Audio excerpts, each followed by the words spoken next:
আসসালামু আলাইকুম বন্ধুরা, কেমন আছেন? আশা করি ভালো আছেন। আপনাদের দোয়া আমিও ভালো আছি।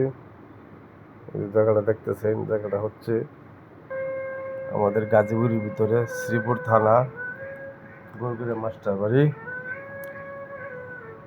এই যে গাছাগাড়ি দেখতেছেন, এটা হচ্ছে তুলা গাছ। তুলা লাগানো হয়েছে। এই যে ছোটো ছোটো গাছটি দেখতেছেন, এটা হচ্ছে তুলা বাগান।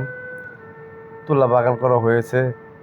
এই গাছটি অনেক সুন্দর। গাছটি বড় হবে, তুলা ধরবে, তারপরে বিভিন্ন হাসপাতালে নিয়ে যাবে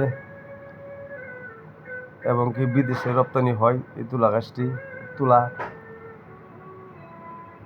গাছটি এখনো ছোট, বড় হবে। বড় হওয়ার পর তুলা ধরবে, ধরার পরে তুলা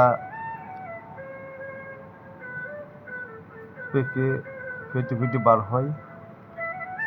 তারপরে তুলা চাষ হওয়ার পরে তুলাটিকে নেওয়া হবে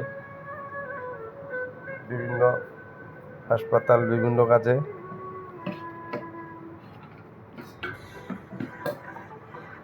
অনেক সুন্দর গাছটি তুলা।